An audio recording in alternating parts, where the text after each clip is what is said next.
queridos, a minha palavra nessa manhã é a respeito de um tema que tem me interessado bastante nos 2 últimos anos.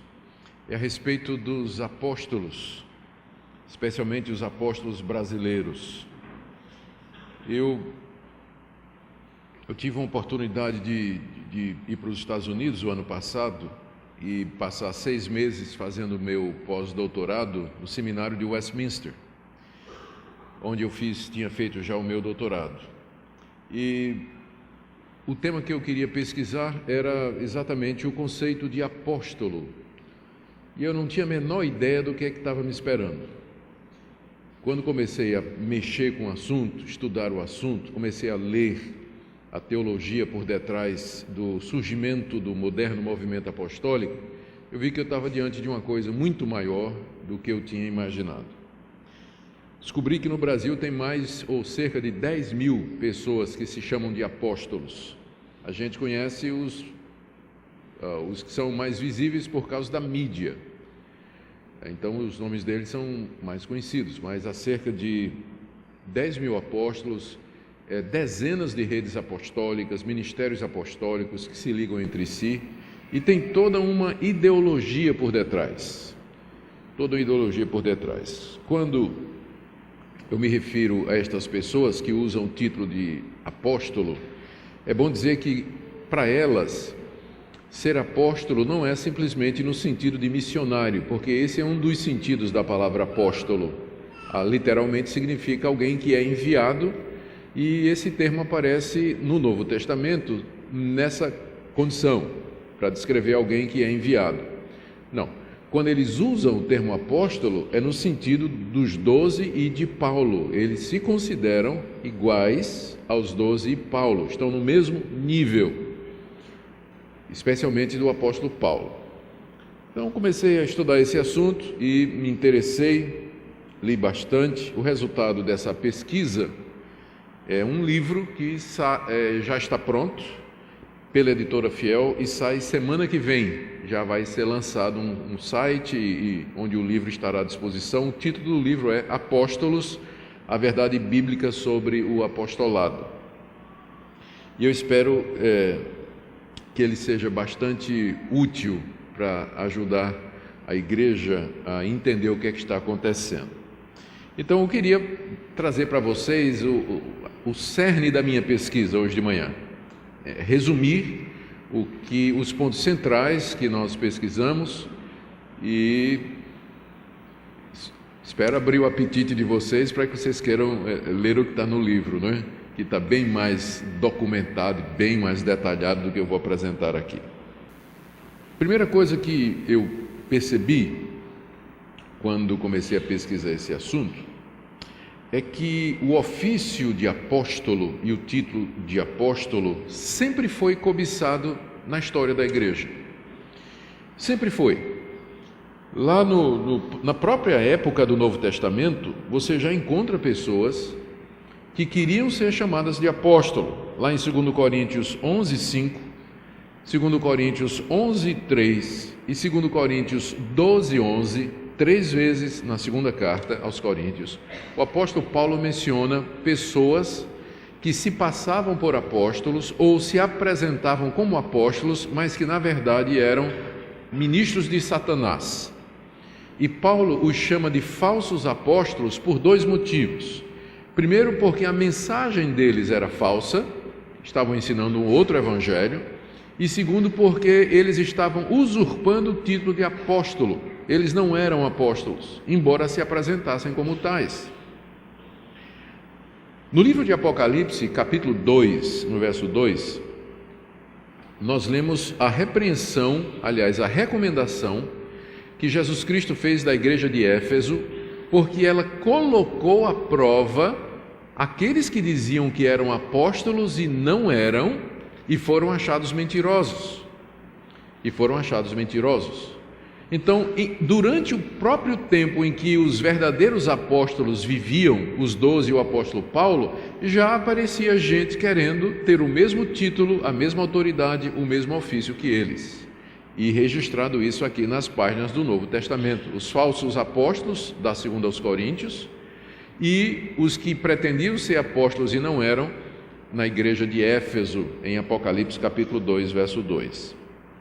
À medida que eu continuei a minha pesquisa, descobri que no século II, depois que os apóstolos já tinham morrido, e os pais apostólicos, que eram discípulos dos apóstolos, estavam liderando a igreja, começou a aparecer, já havia outras pessoas insistindo de que eles eram apóstolos também.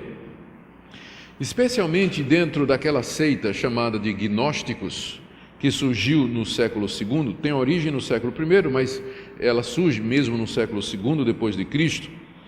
Essa seita dizia que Deus havia revelado a eles um conhecimento que nem os apóstolos originais tinham, e que a salvação era através desse conhecimento secreto. Como a palavra conhecimento em grego é gnose, então eles foram chamados de gnósticos, porque enfatizavam a salvação através desse conhecimento secreto que foi dado para eles e não foi dado aos apóstolos.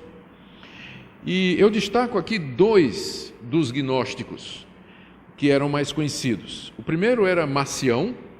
Marcião viveu no século II. Há quem diga que talvez ele não era exatamente gnóstico, mas o ensino dele é bastante parecido. Marcião dizia que os apóstolos, os 12 e Paulo, eles não tinham entendido nada da mensagem de Jesus. E que então ele é que tinha o conhecimento verdadeiro. Ele fez uma coleção do que ele considerava que era a palavra de Deus, que consistia no Evangelho de Lucas, 10 das cartas de Paulo, algumas delas amputadas, e mais nada. E mais nada. Por quê? Porque ele dizia que o Deus de Paulo era o Deus do amor e da graça, e o Deus do Antigo Testamento era o Deus da lei. Um demiurgo que o Deus de Jesus Cristo tinha vindo derrubar e destruir. Então essa confusão toda provocou uma grande celeuma na igreja. Ele ganhou muitos adeptos, mas depois a igreja o condenou como herético. Um dos pais da igreja, chamado Ireneu, num livro Contra as Heresias, que foi um livro escrito contra Marcião e outros, ele diz que Marcião foi o 10º apóstolo gnóstico e que foi o sucessor de um tal de Cerdo, apóstolo Cerdo em Roma. Então Marcião já era o 10º, antes dele já tinha 9 apóstolos gnósticos em sucessão, reivindicando esse conhecimento secreto que tinham de Deus.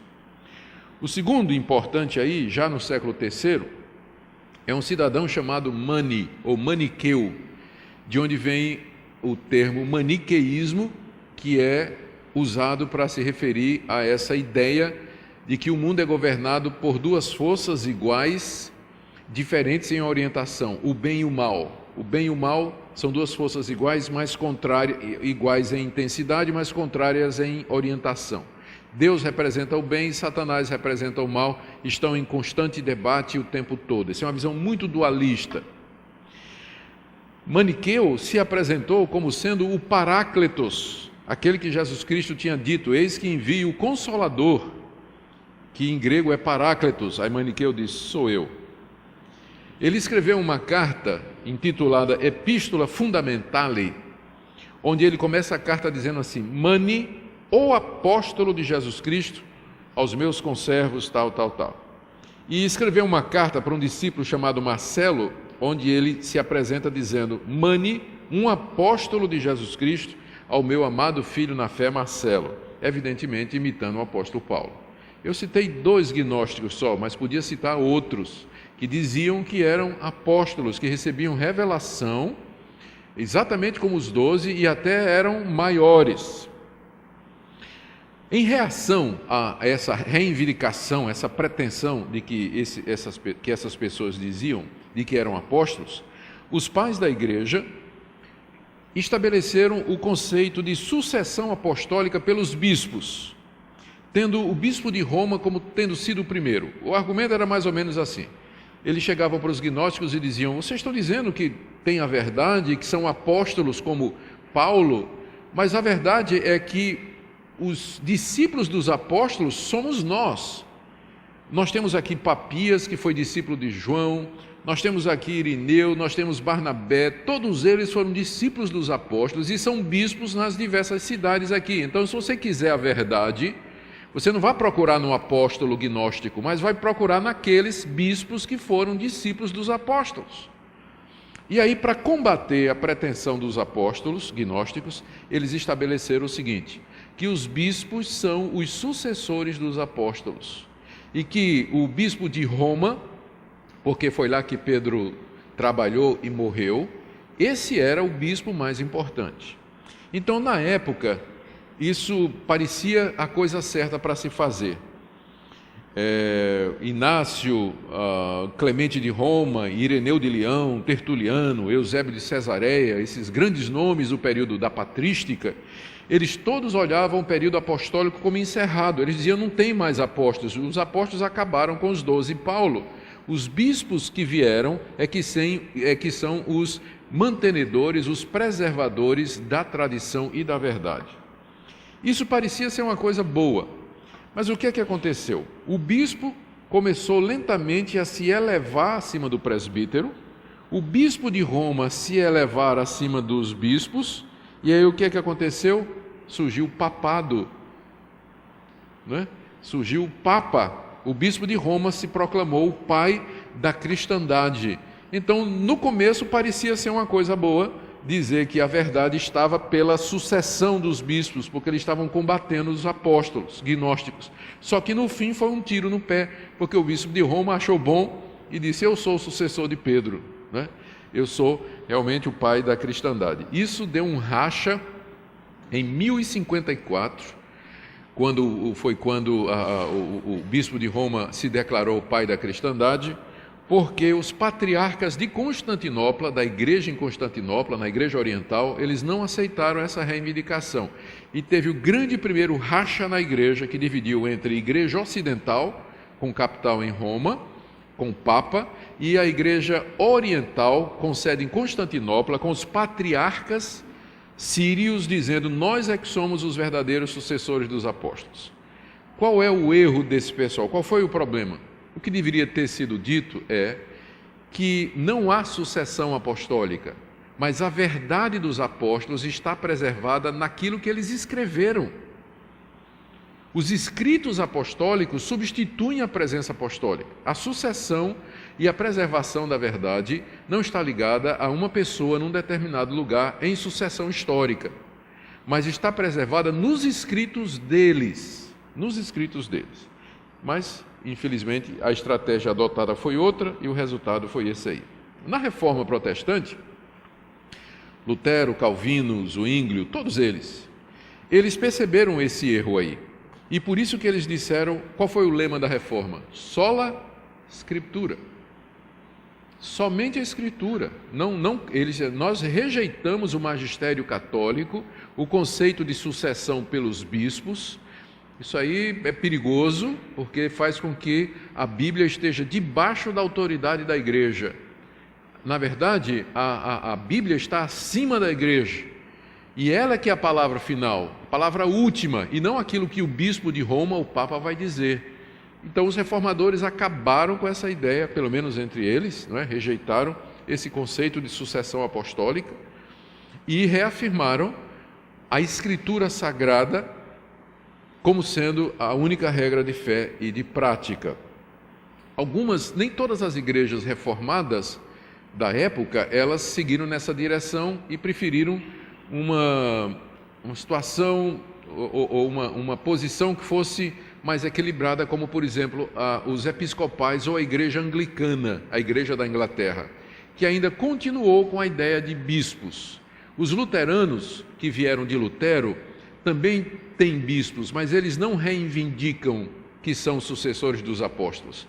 Mas os da igreja anglicana, sim, eles continuam dizendo que são sucessores dos apóstolos até o dia de hoje. Mas não demorou muito tempo e o assunto do apóstolo volta, dessa vez dentro da Reforma, e infelizmente dentro da igreja presbiteriana.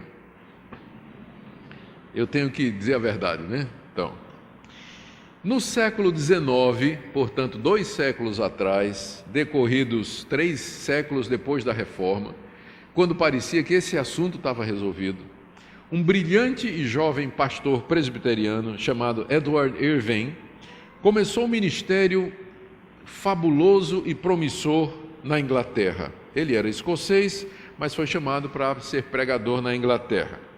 Ele era muito carismático, pregava muito bem. E a pregação dele era tão eloquente que a igreja onde ele estava se tornou pequena rapidamente, e eles construíram uma capela, uma catedral chamada Catedral da Calcedônia, para poder caber as multidões que vinham ouvir o pastor presbiteriano Irving pregar. Com o sucesso dele, com as grandes multidões, não cabia na igreja o pessoal que vinha ouvi-lo, ele começou a dizer que aquilo era sinal dos grandes avivamentos que estavam para chegar no mundo antes da vinda de Cristo, e começou a dizer que a vinda de Cristo está às portas, Cristo está voltando, e que Deus iria primeiro restaurar a sua igreja. E aí foi quando ele começou a dizer: essa restauração da igreja antes da vinda de Cristo significa restaurar o ministério quíntuplo de Efésios 4:11, onde está escrito que Deus colocou na igreja apóstolos, profetas, mestres, evangelistas, pastores e mestres. 5 ministérios. Por que só tem pastor e mestre? Então a igreja está incompleta. Ela precisa dos apóstolos, ela precisa dos profetas. Aliás, a igreja tem evangelista, pastor e mestre, mas está faltando esses 2. Então Irving começou a dizer que Deus estava restaurando o ministério dos apóstolos e dos profetas para preparar a igreja para a sua segunda vinda. Então, ele estabeleceu 12 apóstolos na sua igreja e admitiu profetas dentro da igreja. Criou um problema muito grande.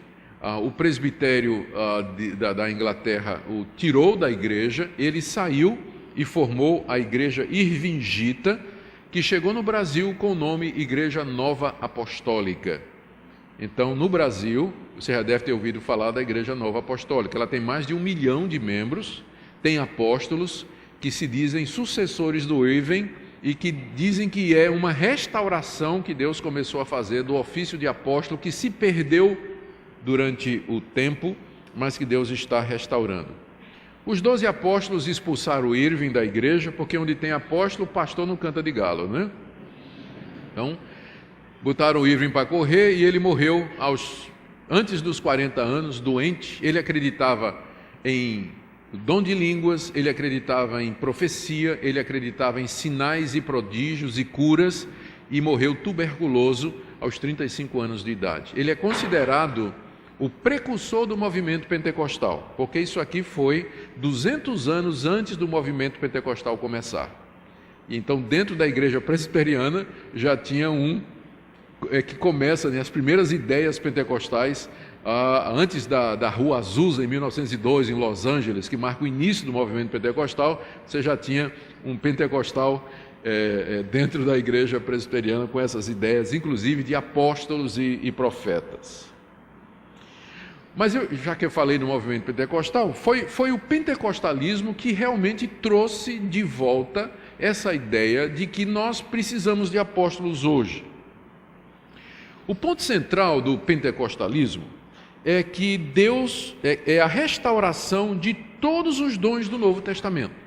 Se alguém perguntar para você, mas qual é o ponto central do pentecostalismo? Você pode dizer sem medo de errar. O movimento pentecostal, quando começou, ele começou como um movimento de restauração dos dons espirituais do Novo Testamento. Eles disseram que, por causa da incredulidade ou secularização da igreja, a igreja se organizou demais, virou uma máquina durante todos aqueles séculos, desde o século II até a época deles. Por isso, determinadas coisas não se manifestavam, como dom de línguas, dom de cura e todos os dons mencionados. Para ser coerente, eles tinham que dizer que o apostolado também deveria ser restaurado, porque eles entendiam que apóstolo é um dos dons mencionados no Novo Testamento. Então, com o surgimento do movimento pentecostal e a sua tremenda expansão no mundo, reivindicando que Deus estava restaurando na igreja o modelo de igreja que tem no Novo Testamento, sinais, prodígios, homens apostólicos e tudo mais, o movimento apostólico ganhou muita força. Surgem então igrejas apostólicas em muitas partes, em muitos lugares. Eu vou ler aqui o nome de algumas. Geralmente os pentecostais veem o seu movimento como uma restauração do período apostólico igual ou maior do que a reforma protestante. Alguns pentecostais dizem que o movimento pentecostal, que surgiu há 100 e poucos anos, era a continuação da reforma. Os reformadores fizeram muito bem em consertar a igreja. Eliminaram a ideia do papado, a salvação pelas obras e tiraram as imagens, mas eles não fizeram a reforma completa, porque eles deveriam ter ido mais adiante e restaurado todos os dons do Novo Testamento. E Deus então agora levantou o movimento pentecostal como sendo o complemento da reforma, ou a segunda reforma, maior talvez do que a primeira, para trazer de volta para a igreja todos os dons do Novo Testamento. Eu preciso aqui já dizer que não são todos os pentecostais que acreditam que Deus restaurou o dom de apóstolo ou o ofício de apóstolo. A Assembleia de Deus Mundial, ela é contra isso. Eu li uma declaração da reunião mundial das Assembleias de Deus em 2006, feita nos Estados Unidos, em que eles trataram dessa questão de apóstolos. E tem uma declaração, é um documento da Assembleia de Deus, em que ela diz que apóstolo só os 12 e Paulo, não há apóstolos hoje. Então a Assembleia de Deus tomou essa posição muito, muito clara, não é? Mas outras igrejas pentecostais não tomaram. Então começaram a surgir igreja pentecostal apostólica em tudo quanto é lugar. Em 1908, 6 anos depois do movimento pentecostal começar, William Hutchinson diz que teve uma visão de anjos, em que os anjos ordenaram que ele restaurasse o ofício de apóstolo.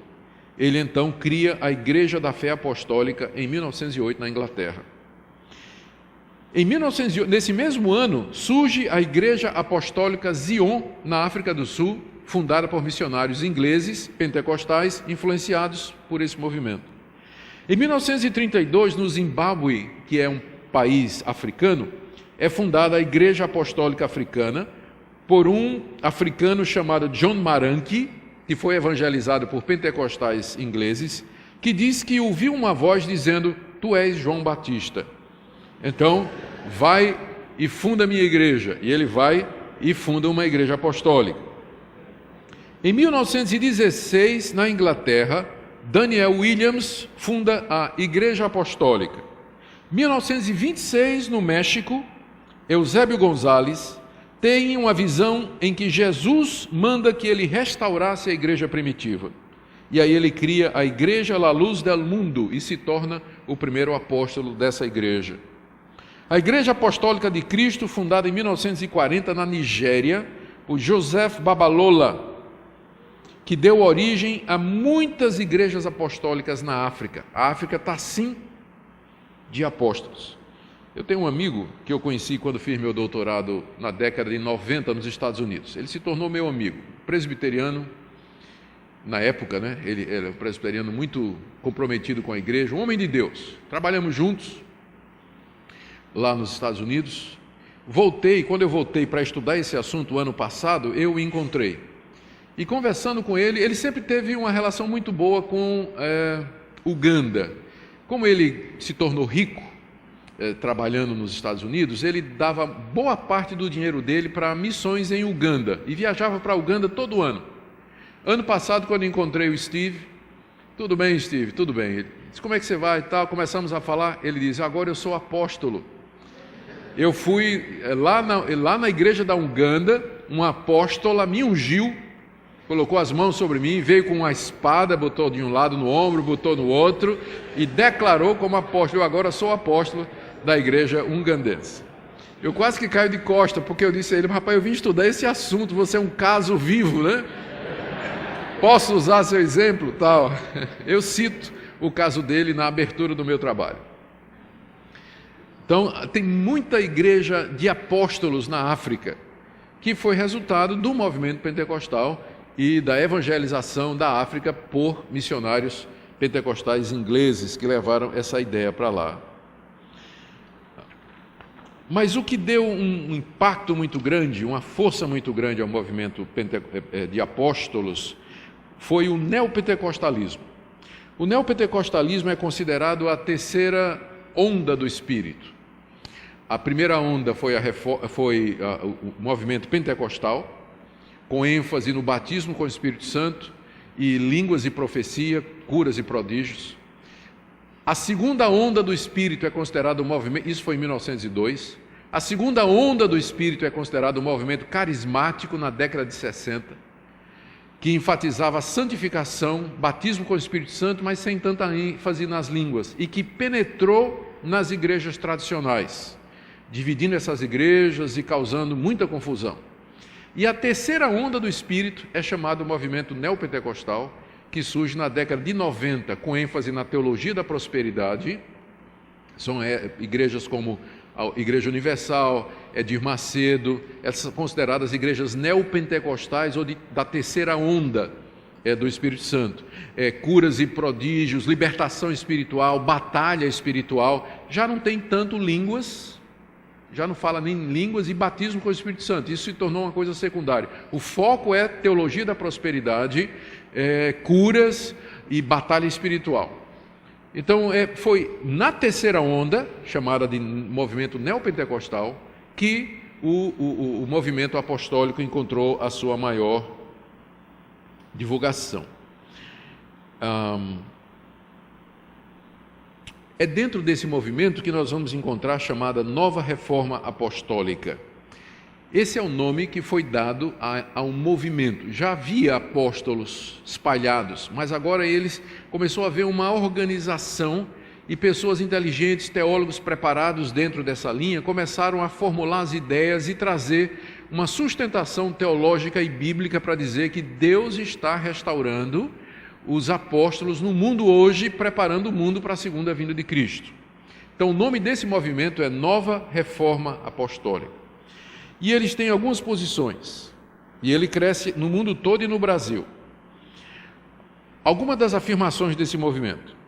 Primeiro, a igreja errou muito quando limitou os apóstolos aos 12 apóstolos originais de Jesus e ao apóstolo Paulo. Foi um grande erro da igreja. Por que foi um erro?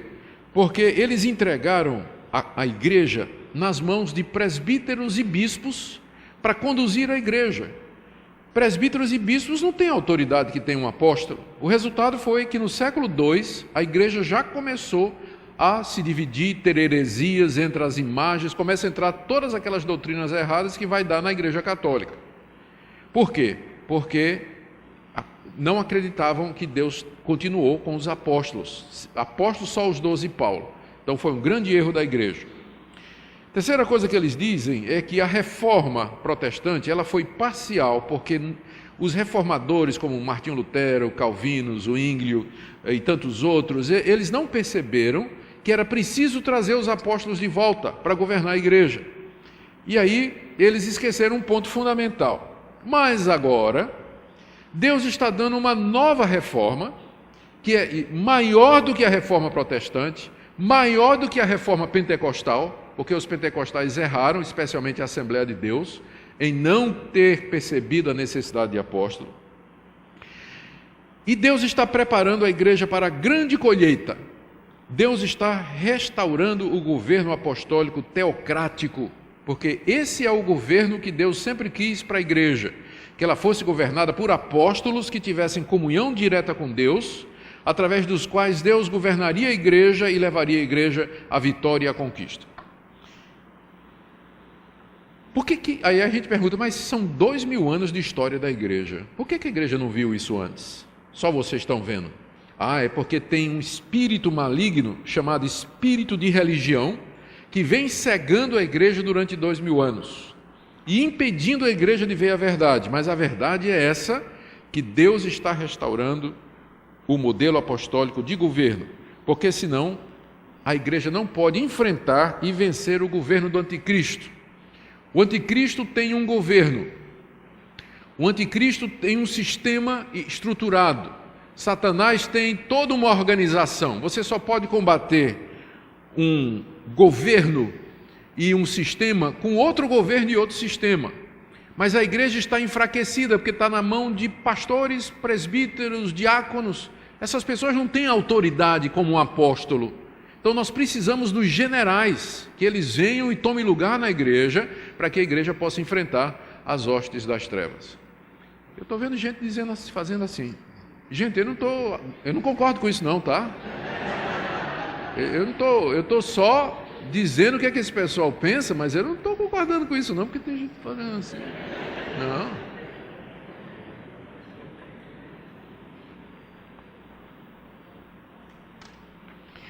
Vamos trazer a coisa mais para perto da gente. Como é que isso chegou no Brasil? Eles marcam há duas linhas de apóstolos concorrentes no Brasil. Aliás, na verdade, há mais. Mas a primeira, que é a maior, diz que o movimento, a restauração dos apóstolos no Brasil, e que foi um ato de Deus, Deus começou a restaurar os apóstolos no Brasil, em 2001, em São Paulo, quando o apóstolo Rony Chaves, da Costa Rica, veio para uma conferência em São Paulo e ungiu os 4 primeiros apóstolos brasileiros, todos eles ligados à nova reforma apostólica. Quem são? Valnice Milhomens, Arles Marques, Mike Chia e Gexé Cardoso. São os 4 primeiros apóstolos brasileiros ungidos em 2001 pelo Rony Chaves, que é apóstolo na Costa Rica. Em 2012 ele voltou e ungiu Neuza Itioca como apóstola. Mas aí apareceu o René Terranova e disse: não, Deus começou a restaurar o movimento apostólico no Brasil em 2006, quando eu ungi os 7 primeiros apóstolos brasileiros em Manaus. Então, eles discutem, quando começou o movimento de restauração apostólica no Brasil. O pessoal ligado à nova reforma apostólica diz que é 2001, com a unção desses 4, mas Terranova diz que é em 2006, quando ele ungiu 7 lá em Manaus, como os primeiros apóstolos brasileiros. O resultado é que, hoje, há milhares de apóstolos no Brasil, organizados em redes apostólicas. Olha as redes que eu pesquisei. Rede Apostólica Cristã, do apóstolo Ricardo Wagner, Conselho Apostólico Brasileiro, ligado às apóstolas Valnice e Itioca, Coalizão das Igrejas Apostólicas, Confederação das Igrejas Apostólicas no Brasil, ligada ao Estevão Hernandes, e marido da bispa Sônia Hernandes, da Renascer, Coalizão Internacional de Apóstolos, essa ligada ao René Terranova, e tem alguns que são independentes, feito Valdomiro Santiago, que não está ligado a nenhuma dessas coalizões. Eu acho que ele usa o termo só porque foram os bispos da igreja dele. Ele era bispo, os bispos da igreja dele se reuniram e ungiram ele como apóstolo. Então, ele é uma estrela solitária, ele joga solo, ele não está junto aí com esse pessoal, segue o ministério dele aí à parte. No Brasil, essas confederações, coalizões, conselhos, redes apostólicas reúnem ministérios apostólicos, igrejas pequenininhas, algumas maiores, mas de gente que recebe o título de apóstolo conferido pelos apóstolos maiores. Eles fazem cultos de unção apostólica e cobram, você tem que pagar para ser apóstolo, e tem vantagens. Se você está debaixo da cobertura de um apóstolo, então ele vai estar orando por você, intercedendo por você, vai lhe dar a visão, vai lhe proteger. Em compensação, você vai ter que ter obediência absoluta àquele apóstolo. Ele vai ser o seu líder, você vai ter que depender de tudo. E aí vem ajuda financeira, vem um monte de coisas, e muita gente acaba entrando nessa, querendo ser apóstolo de uma coalizão dessas, porque traz vantagens organizacionais e coisas dessa natureza. Eu imagino que tem gente lá dentro que não tem a menor ideia do que isso representa, mas acha bonito o título apóstolo, dá carisma, dá poder e tal. A sua igreja já é apóstolo fulano de tal. Mas tem ideias por detrás disso aí, não é todo mundo, esse pessoal não é bobo não, tem ideias por detrás disso aí. Eu quero mencionar algumas das doutrinas e práticas da nova reforma apostólica no Brasil. Esses chamados apóstolos, como Valnice, como Neuza Tioca, Renê Terranova, o Estevão Hernandes. Lá em Goiânia tem dois muito conhecidos, que me foge o nome agora. Mas eles todos reivindicam receber de Deus revelações e profecias.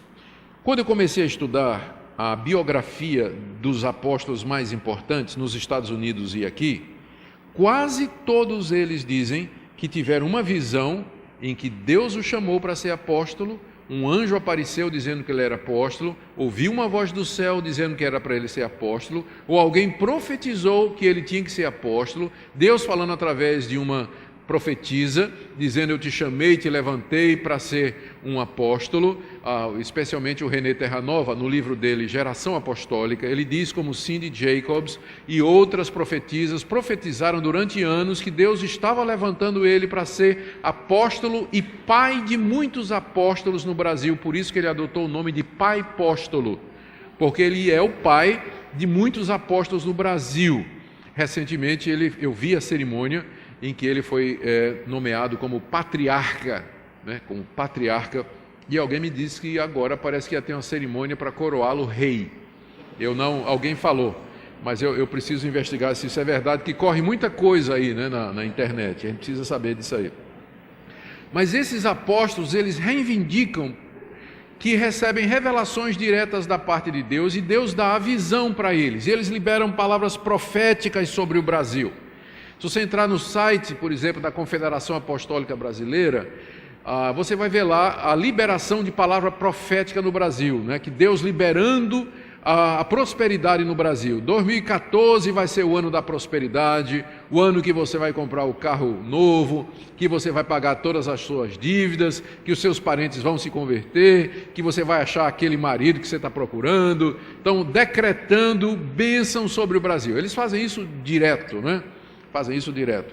E profetizando coisas grandes, que Deus vai tornar o Brasil o maior país, o país mais próspero do mundo. Eu vou mencionar alguns exemplos aqui mais adiante. Então, a primeira coisa que você percebe é que esse modelo de governo, essa busca pelo título de apóstolo, é para dar autoridade. A pessoa diz que ele é apóstolo e recebe direto de Deus a palavra da visão e a profecia para ser dada para o seu povo. Segunda coisa que está muito ligada aqui ao movimento apostólico no Brasil é a reintrodução de elementos do judaísmo. A gente percebe uma judaização da igreja evangélica. Alguns exemplos. A guarda do sábado, a apóstola Valnice Milhomens, diz que teve uma visão em que Deus reclamou que o seu povo guardava o domingo, quando ele diz: lembra-te do dia de sábado. E ela então começou a guardar o sábado. Ela é sabatista, Valnice Milhomens, guarda o dia de sábado. Trazer para dentro do culto shofar, aquela trombeta, que toca o shofar para começar o culto, que era usada em Israel para chamar as congregações. Arca da Aliança entrando na igreja, isso é no culto do Renê Terranova, a Arca da Aliança entra. Templo de Salomão, lá em São Paulo, construído pelo Edir Macedo, que não é apóstolo, não tem um nome, mas funciona como se fosse um apóstolo, apesar de só se chamar de bispo, mas ele funciona como se fosse um apóstolo. Candelabro de Israel, viagem para Israel, toda essa valorização, chamar Jesus de Yeshua HaMashiach, na hora de escrever Deus, em vez de escrever Deus, tira o E e põe um apóstrofo para não pronunciar o nome de Deus, Dus, E toda essa judaização, quem é que faz isso? Os apóstolos brasileiros. E aí o que é que eles fazem? Reúnem caravanas e mais caravanas para visitar Israel, levar o povo para visitar Israel. E lá em Israel eles fazem um tour e levam para o Monte do Calvário, levam para ver a sepultura de Jesus, vão batizar gente no Rio Jordão, azeite de oliveira do Monte das Oliveiras, a terra do Monte Sinai, e tudo pago naturalmente, Naturalmente, para você ir numa viagem dessa, você vai pagar. Então, há quem diga, há quem acuse, eu cito no livro a fonte, inclusive, de que isso nada mais é do que um grande comércio de turismo a Israel, de pessoas que acabam recebendo, ganhando muito dinheiro com esse tipo de coisa. Mas quem é responsável pela judaização da igreja no Brasil hoje são exatamente esses apóstolos. Você vai ver como eles ligam essa questão judaica ao ministério apostólico. Outra característica deles, que eles usam muito, é o modelo G12 de discipulado, que teve início com César Castelhano, aqui da América Latina, que disse que Deus lhe apareceu, Jesus lhe apareceu numa visão, dizendo que a igreja nunca entendeu como ele queria, e que o que ele queria era que o discipulado fosse feito em grupos de 12. Jesus disse a Castelhano isso, né? Por isso que, Castelhano, eu escolhi 12 apóstolos, então isso quer dizer alguma coisa. Eu queria que vocês fizessem grupos de 12 de discipulado. E a pergunta é porque Jesus levou 2000 anos para dizer isso a Castelhano, né? Podia ter dito já no primeiro século, né? E aí o G12 ele é usado dentro do movimento apostólico como meio de formação, inclusive de novos apóstolos. O René Terranova emprega esse método para treinar novos apóstolos, preparar novos apóstolos. É uma maneira de discipulado que exige submissão absoluta, a total entrega ao líder. Você não pode casar se o líder não der permissão. Estou exagerando, mas é alguma coisa nesse sentido.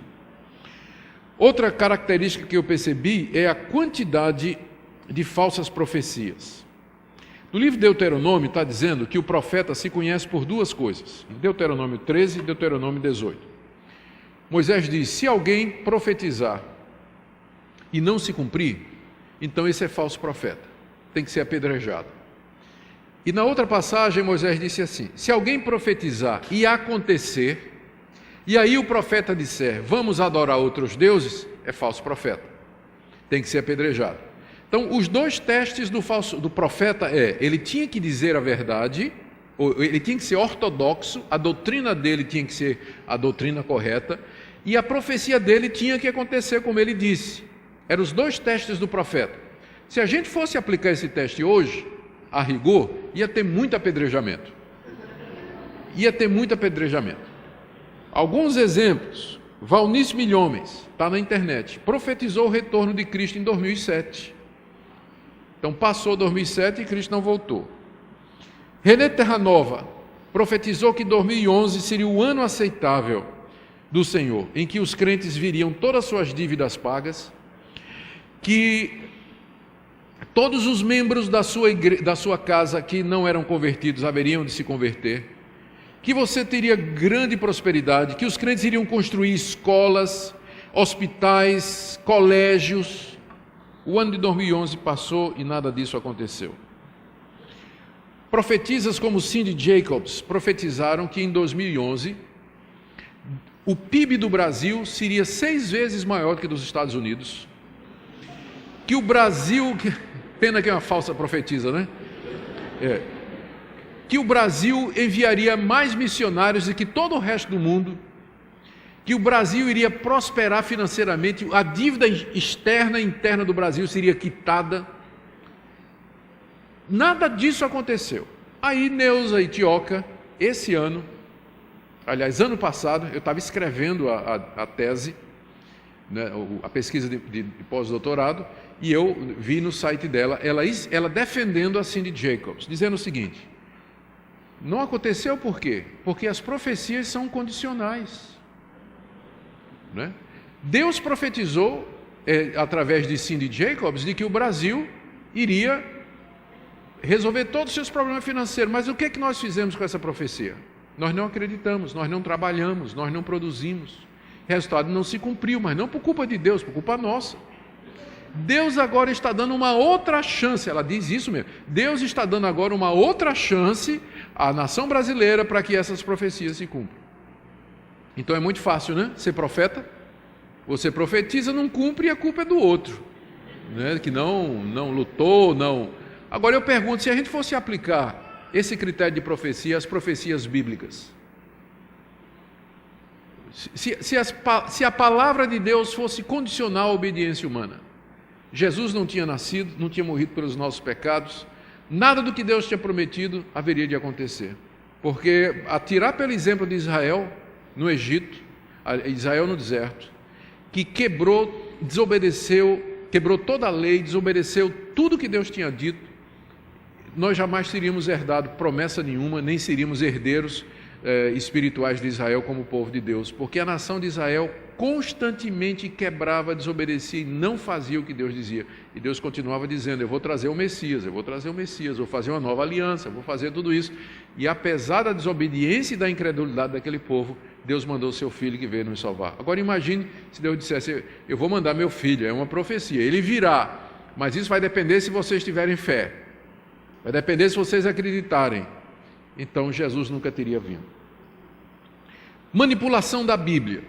Fui dar uma olhada na exegese desse pessoal, como é que eles usam a Bíblia para justificar suas práticas. Gente, sabe o que é vergonha alheia? Meu Deus. Nem a palavra apóstolo no grego, um cidadão lá sabia escrever. Ele citava tudo errado. Uma página ele citava de um jeito, na outra página ele citava do outro. Dava para ver que ele... O Estevão Hernandes foi descobrir a origem do apostolado moderno no tefilim, e que eram bolsas de couro atadas à testa que o judeu tinha, e que traduzido, interpretado, significa aquele que carrega a palavra e tal, e tal. Depois de 2000 anos de pesquisa bíblica, ninguém nunca tinha visto isso. Não é? Tem nada a ver, absolutamente nada a ver.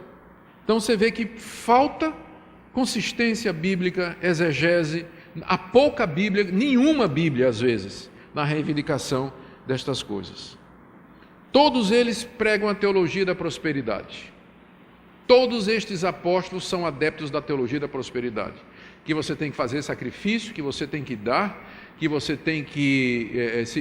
para você receber a prosperidade, você primeiro precisa plantar semente, você precisa contribuir, e aí fazem campanha, fazem movimento, sempre voltado para arrecadar dinheiro. Outra característica do movimento: eles não respondem a ninguém. Um exemplo disso é um apóstolo que foi pego entrando nos Estados Unidos com milhares de dólares escondidos numa Bíblia. Ficou preso 1 ano nos Estados Unidos, voltou para o Brasil e continua apóstolo do mesmo jeito. A igreja dele não tomou nenhuma providência. Um crime, não é? Crime grave esse, contrabando de dinheiro. Não aconteceu absolutamente nada. Continua como apóstolo. Aí. Por quê? Porque não responde a ninguém, não tem ninguém acima a quem prestar contas. O apóstolo só presta conta a Deus e olhe lá. Não é? Só presta contas a Deus e olhe lá. Termino com análise crítica. E eu vou pegar aqui a dica do John MacArthur, num livro que ele acabou de lançar nos Estados Unidos, intitulado Strange Fire, Fogo Estranho. Ele tem um capítulo só sobre os apóstolos modernos. E ele diz: eu só vou fazer uma crítica à nova reforma apostólica. Não é nova, não é reforma e não é apostólica. Certo? E aí eu vou pegar os 3 pontos do MacArthur para facilitar aqui a nossa análise. Realmente, a nova reforma apostólica não é nova, porque, como nós já vimos, o desejo de ser apóstolo existe desde o século II com os gnósticos, com Marcião, Maniqueu. Então não é nada novo. Sempre através da história da igreja houve pessoas cobiçando esse título. Por quê? Porque ele dá status, ele dá poder, ele dá autoridade, ele dá imunidade. Você pode fazer o que você quiser como apóstolo, que ninguém vai questionar suas ações. Segunda coisa, não é uma reforma. A reforma protestante queria exatamente acabar com os apóstolos romanos e voltar para a Escritura. A nova reforma apostólica quer trazer os apóstolos de volta.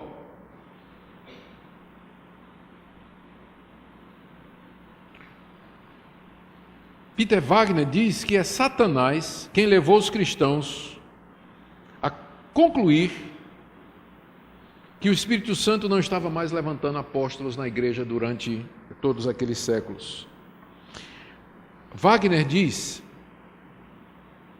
assim: é Satanás quem leva os cristãos a se concentrar no que o Espírito Santo disse e não no que ele diz. Em outras palavras, é um erro maligno você se concentrar no que o Espírito Santo disse, leia-se Bíblia, e você não prestar atenção no que ele está dizendo agora, leia-se Profecia dos Apóstolos. Ele diz que é satânico isso. Então isso aqui não é uma reforma, a ênfase da reforma foi trazer a Bíblia de volta à palavra dos apóstolos. Toda verdadeira reforma consiste num retorno à doutrina apostólica, mas não um retorno à pessoa do apóstolo ou ao ofício de apóstolo, mas aquilo que eles ensinaram e deixaram registrado infalivelmente nas páginas da Escritura. Então não é nova, não é reforma e nem é, em terceiro lugar, apostólica. Não é apostólica porque não tem as marcas dos apóstolos. Um apóstolo era alguém chamado diretamente por Cristo, pelo Cristo vivo, e que era testemunha da ressurreição, alguém que viu a Cristo depois da ressurreição. Só tem 13 pessoas que cabem nessa categoria no Novo Testamento, os 12 e Paulo. Os 12 foram chamados diretamente por Cristo durante seu ministério terreno. Paulo foi chamado por Cristo na estrada de Damasco. Os 12 viram o Cristo ressurreto, Paulo viu o Cristo ressurreto na estrada de Damasco. E há uma diferença entre uma visão e uma aparição de Cristo. Visão é o que João teve lá na ilha de Patmos para escrever o livro de Apocalipse. Se você tem uma visão, se você está aqui e você tem uma visão de Cristo, só você está vendo, os outros não estão vendo. Mas se Cristo aparece, todos veem, todos percebem, todos ouvem ou pelo menos sentem que tem alguma coisa se manifestando. O que aconteceu no caminho de Damasco não foi uma visão que Paulo teve, mas uma aparição do Cristo ressurreto e glorioso. E era tão glorioso que a luz que emanava do seu corpo era maior do que o sol ao meio-dia. Tanto é que os companheiros de Paulo ficaram ouvindo a voz, vendo alguma coisa sem discernir o que era, porque foi uma aparição. Então Paulo diz lá em 1 Coríntios 15 que Cristo apareceu aos 12, apareceu a Cefas, depois a 500 irmãos, depois a Tiago, depois aos apóstolos e por último de todos apareceu a mim. Ou seja, Paulo está dizendo que o último a quem Cristo apareceu no corpo da sua ressurreição foi ele. Logo, ninguém que viveu depois de Paulo tem a condição necessária para ser apóstolo, que é ter visto o Cristo ressurreto. Então nenhum desses homens viu o Cristo ressurreto, porque ele só apareceu pela última vez ao apóstolo Paulo. Então não são apóstolos, falta a qualidade fundamental do apóstolo, que era ser testemunha da ressurreição de Cristo. Então eles não são apóstolos nesse sentido. Os apóstolos fizeram sinais e prodígios de verdade, ressuscitaram mortos, curaram aleijados, abriram os olhos de cegos, destamparam os ouvidos de surdos, sinais e prodígios que eram vistos em gente conhecida, que tinha CPF, endereço, identidade, telefone e e-mail, e que você poderia falar com aquelas pessoas. Gente que era o aleijado da cidade, todo mundo sabia que ele ficava à entrada do templo, ali, eu estou pensando aqui em Atos capítulo 3 e 4, a cura do aleijado à entrada do templo, na Porta Formosa. Todo mundo sabia que aquele homem estava lá, era aleijado há 30 anos, estava lá pedindo esmola, todo mundo sabia quem era o aleijadinho do templo. Os apóstolos curavam gente assim. E você compara isso com os festivais de cura que você vê na televisão. Os apóstolos escreveram escritura. Deus os levantou para escrever o Novo Testamento. Todos os livros do Novo Testamento foram escritos ou por apóstolos ou por alguém associado aos apóstolos, como Lucas, como Tiago, como Marcos, como Judas. Os demais livros foram escritos ou pelo apóstolo Paulo, Mateus e João e Pedro. Homens que andaram com Cristo e que foram levantados inspiradamente para nos dar escritura. Esses homens que estão aí não são inspirados e eles não escrevem escritura, apesar de que Peter Wagner, que é o mentor intelectual disso nos Estados Unidos, Ele diz que os escritos e as profecias desses modernos apóstolos, eles não contradizem a Bíblia, mas podem ser colocados ao lado como complemento. Agora, pegue uma profecia, uma palavra desse homem, e compare com a carta aos Romanos. Pega o livro de René Terranova, Geração Apostólica, e compara com a carta aos Romanos. E aí você vai ver quem de fato é inspirado de Deus ou não. Os apóstolos foram levantados para lançar o fundamento da igreja. É um ofício fundante, é um trabalho de base. Eles estão no início da igreja. Eles interpretaram a pessoa de Cristo, a obra de Cristo, escreveram a respeito disso, fundaram as primeiras igrejas e estabeleceram as primeiras lideranças. É um trabalho de base, de lançar o fundamento. Fizeram isso há 2000 anos. Nós não precisamos mais de apóstolos, porque o fundamento já está lançado. Nós precisamos de pessoas que trabalhem e edifiquem sobre o fundamento dos apóstolos. Não nos são dadas novas revelações, nem novas doutrinas. A nossa tarefa é entender a doutrina dos apóstolos e ensinar a nossa geração. Paulo diz lá em Efésios 2 que a igreja está edificada sobre o fundamento dos apóstolos do Novo Testamento e profetas do Antigo Testamento.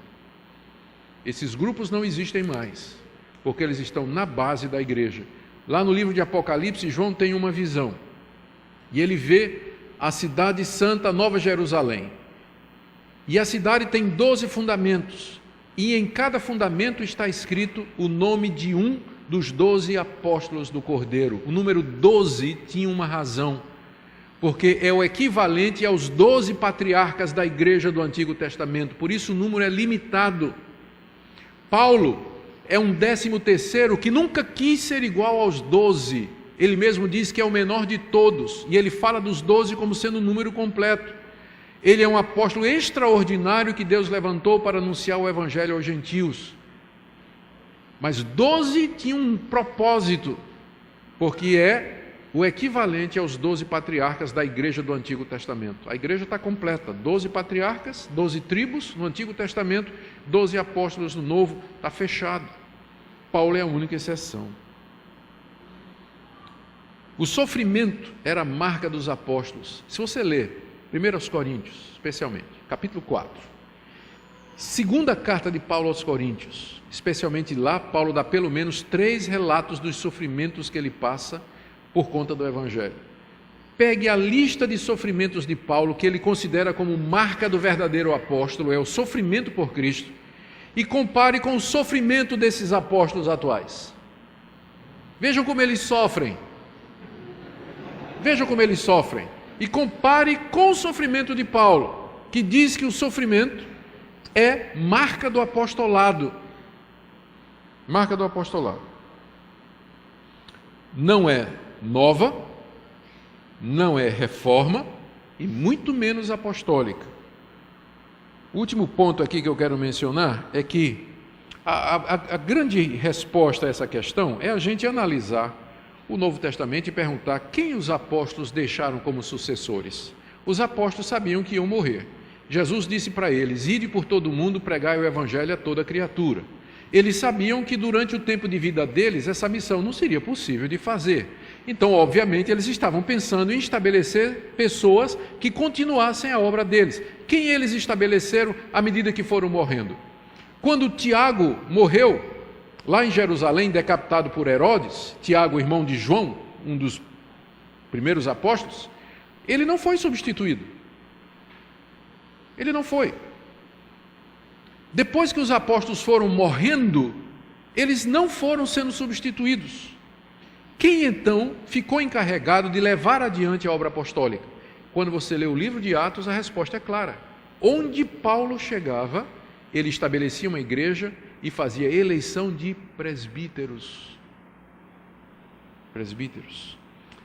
No livro de Atos, você começa a folhear o livro de Atos e de repente lá, já nos primeiros capítulos, você vê os apóstolos e presbíteros de Jerusalém. Apóstolos e presbíteros juntos. Quando tem o concílio de Jerusalém, em Atos capítulo 15, está dizendo que Paulo levou o assunto aos presbíteros e apóstolos. os presbíteros aparecem cedo na igreja, ao lado dos apóstolos, como aqueles que vão continuar o trabalho deles.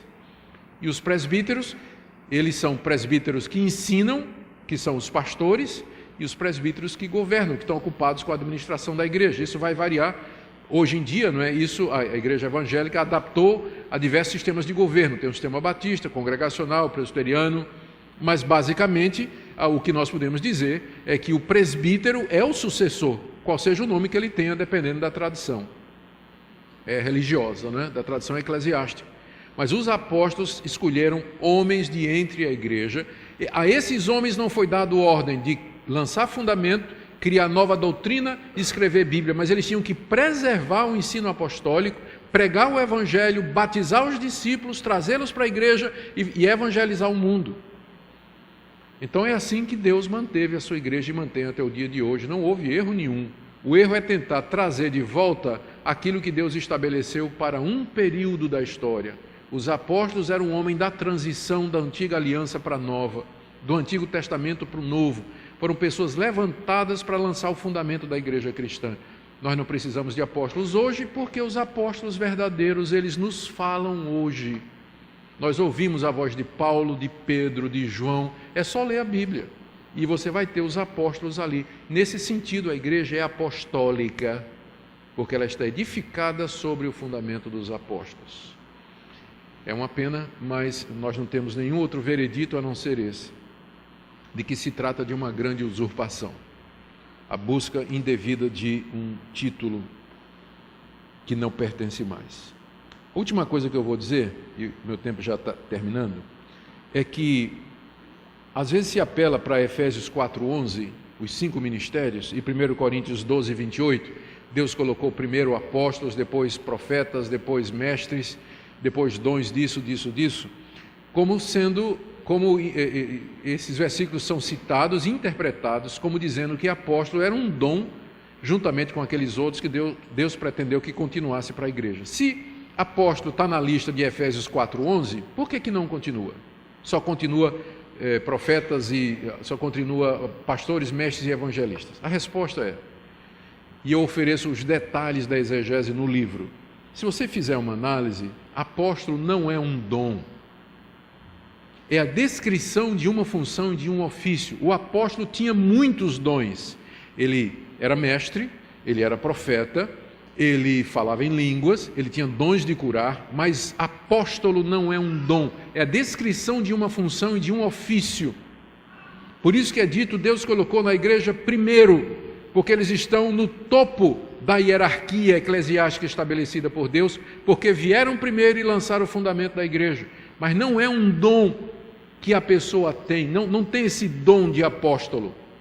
Se você tomar a palavra apóstolo no sentido de enviado ou missionário, é outra coisa. Mas nenhuma dessas pessoas hoje usa o termo nesse sentido. Quando eles se chamam de apóstolos, é dizer que eles são iguais aos 12 e Paulo. A palavra apóstolo é usada no Novo Testamento para pessoas como Timóteo, Barnabé, Epáfras, Andrônico e Júnior, Silas. São chamados de apóstolos, mas apóstolos no sentido de enviados, de missionários, nunca no sentido dos 12 de Paulo.